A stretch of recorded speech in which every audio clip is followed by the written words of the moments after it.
What, Trevor, the result you wanted, the points you wanted, but maybe in a bit of a clunky way.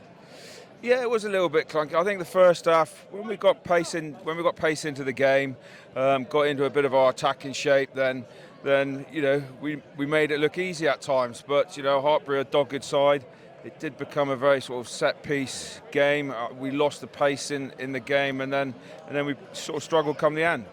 We noticed that when you got that little bit of go forward in the scrummage in particular, that was a launching pad that helped you put some more threatening plays together.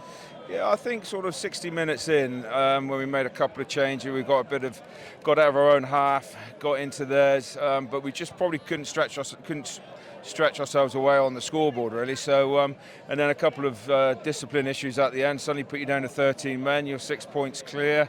And we had opportunity to go for posts, and we turned that down. So that last minute was we put ourselves under unneeded pressure there probably.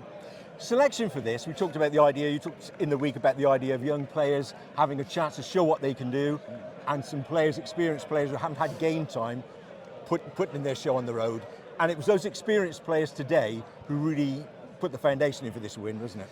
Yeah, the challenge there with the senior guys, obviously they've been on and experienced other things, plenty of Premiership games or internationals, and their challenge was to bring that leadership, bring the energy.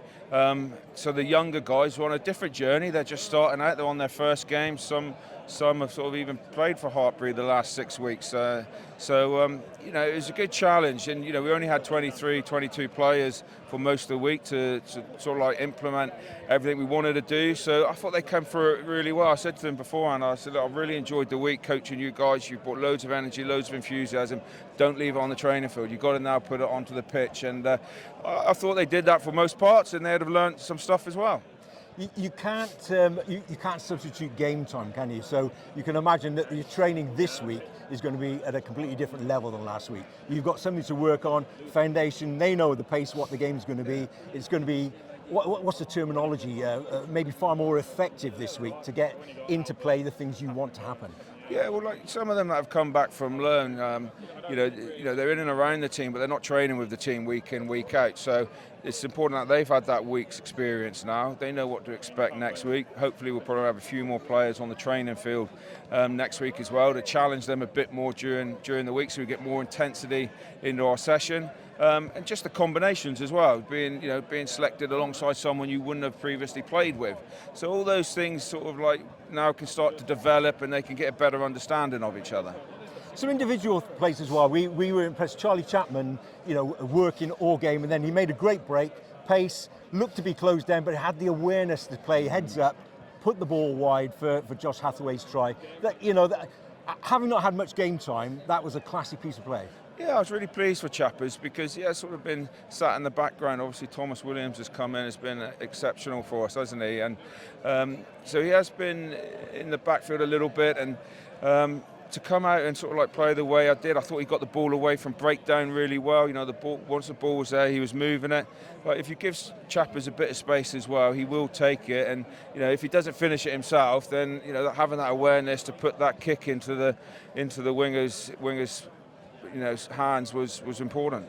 Then to go to the end of the game, you've got the other extreme, Harry Taylor, who's had some first team experience now lately. What a turnover to close that game at the end, because that was squeaky time, wasn't it? And that was a great turnover to check Hartpury's progress. Oh, that last minute was, we had 2 penalties down here, and you want to let the players on the field make the decisions, really. You don't want to be shouting down all the time. And I thought the first one to go to the corner, look, the drive had been going well. You probably look at the line-out option and say maybe that wasn't the right call. But we got a penalty again, and then when Albert picked and go there, and we're a little bit closer to the post, I thought that we probably could have just stuck it between the posts then, and you'd have killed the game. But we didn't. They got the rub of the green there, and they suddenly had the opportunity to win the game themselves. So it was, last minute was tight. So, but they'll learn from it. As you say, the Gloucester will learn from it. Hartpury must be pleased with their performance, but from your point of view, you've got the bonus points in the win, in this competition. You're on the road. Let's look forward. You look back last year and you go, well, we won the Premiership Cup last year, but there were times in the group games we went to the 80th minute against Coventry. We had to go to the 80th minute to win the game. A lot of those games were tight. You don't just breeze through the group stages to get to the final and win it. So, we'll learn from this. Boys trained really well. They put a performance in. Can they do better? Of course we can do better, and that's the challenge next week.